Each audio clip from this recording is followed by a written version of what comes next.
দারিদ্র্যের জাতাকলে পিষ্ঠ মানুষগুলোকে বলা হয় মধ্যবিত্ত। দাঁত চেপে চোখের পানিতে বালিশ ভিজিয়ে সংসার চালায়। সেই সংসার রাতের আধারে কেড়ে নিয়ে গেল দুর্বৃত্তরা। কাকা কেমন আছেন বাবা?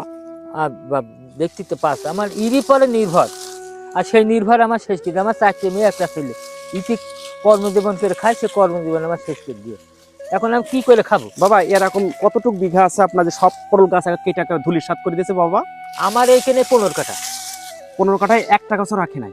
এই দেখো এই সব ও ড্রাগনের ওখান থেকে, এই মালটার ওখান থেকে, তারপরে ভুট্টার ওখান থেকে, এই সব এখানে। আর অন্য কোনো লোকে শুধু আমারে, এখানে আর কাউরি নেই।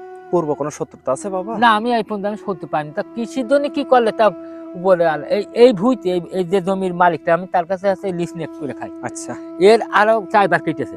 ও আরো 4বার কেটেছে এর আগে? এই ভুঁইতে। তা বাবা এখন তাহলে সংসার চালাবেন কি করে বাবা? কিন্তু সারা বইতে কোনো একটা গাছ রাখে নেই বাবা। না আর এ হবে না, তো এখন লাগালে আর হবে না, শীত চলে আর হবে না। তো এখন সংসার কিভাবে চলবে? এখন আমরা সত্যি কথা আমি বলছি, আমার ওই দুটো বাপ, আমার ছেলে আর আমি দোন খেটে খাই, আর এই হচ্ছে দোনের টাকা দিয়ে এসব কাজ করি, আবার নিজেরা সংসার চালাই। এখন আমার এই সংসারের মাটির সাথে মিশে গেলে